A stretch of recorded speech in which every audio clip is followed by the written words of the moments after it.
You're watching an RH Reality Check production brought to you by rhrealitycheck.org. Confused about the difference between emergency contraception, the birth control pill, and the abortion pill? You're not alone. On this edition of Reality Check, we'll be discussing what pills cause abortion, what pills prevent pregnancy, and how some people who don't trust you want you confused about it.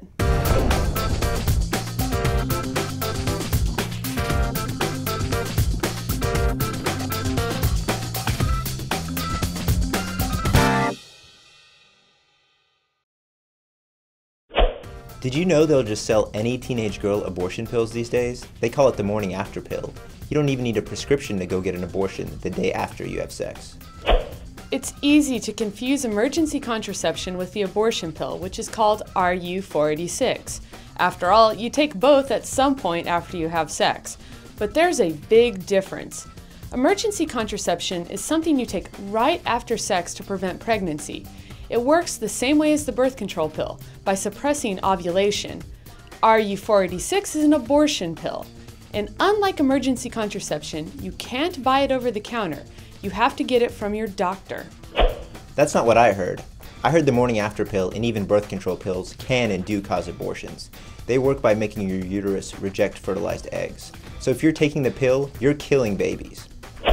This myth started because some doctors have speculated that if ovulation and fertilization occurred while you were on the pill, you might not get pregnant anyway because your uterine lining would be too thin. But there's no concrete evidence for this, just speculation.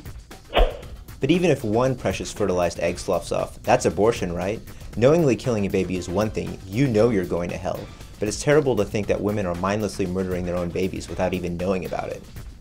It seems to me what you need is a way to prevent eggs from getting fertilized in the first place. Luckily, birth control pills are perfect for the job. Or, for some women, condoms with emergency contraception as backup. Instead of trying to trick them into getting pregnant with scare stories, why not congratulate them for taking responsibility?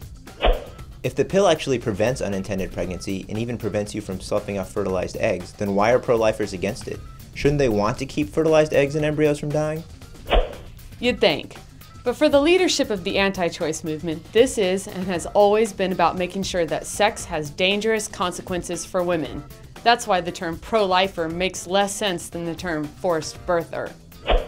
To summarize, birth control pills and emergency contraception work by preventing pregnancy, unlike RU486, which works by terminating pregnancy.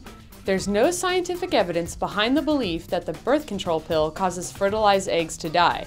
In fact, you'll lose far fewer fertilized eggs over a lifetime if you use the birth control pill for contraception.